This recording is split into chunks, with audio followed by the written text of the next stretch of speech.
Catherine Bernardo may nakakaantig na mensahe para sa kanyang ina. Nagbahagi ng isang emosyonal at taos-pusong mensahe si Catherine Bernardo para sa kanyang ina, si Min Bernardo, bilang pagdiriwang sa kanyang kaarawan. Sa kanyang Instagram post noong Linggo 5 ng Enero, ibinahagi ni Catherine ang kanyang damdamin at pasasalamat sa ina, na palagi niyang pinipili bilang ina sa kabila ng lahat ng pagsubok. Ayon sa aktres, bagamat sinasabi ng iba na hindi mo maaaring piliin ang iyong pamilya kung mabibigyan siya ng pagkakataon, muli niyang pipiliin si Mommy Min upang maging ina. They say you can't choose your family. But if I had the chance, I'd still choose you to be my mom, over and over again, bahagi ng kanyang mensahe. Ibinahagi ni Catherine na hindi perpekto ang kanilang relasyon, at aminado siya na maraming beses silang nagkakaroon ng mga hindi pagkakaunawaan at alitan.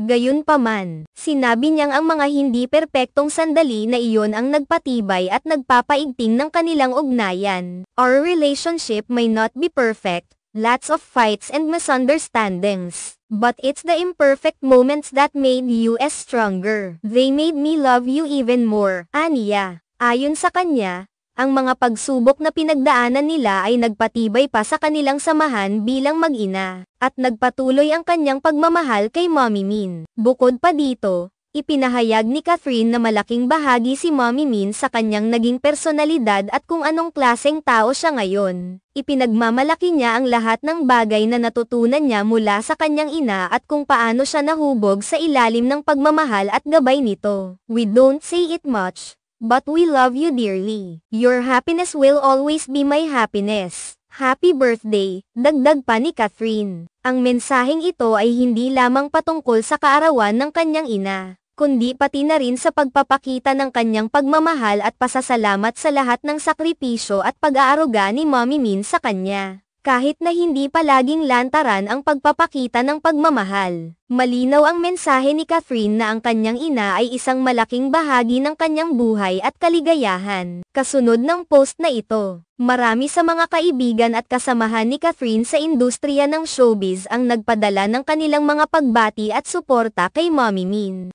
Ang mga tagahanga ni Catherine ay hindi rin nagpahuli sa pagpapahayag ng kanilang mga mensahe ng pagbati at pasasalamat sa kabutihang ipinapakita ni Mommy Min bilang ina. Ang post na ito ni Catherine ay naging isang makulay na pag-alala sa kahalagahan ng pamilya, lalo na sa pagmamahal ng isang ina. Sa kabila ng pagiging abala sa kanyang karera, patuloy na ipinapakita ni Catherine ang pagpapahalaga at pagmamahal niya sa kanyang pamilya. Ang simpleng mensahe para sa kanyang ina ay naging simbolo ng walang katumbas na pagmamahal at pagpapahalaga sa mga mahal sa buhay.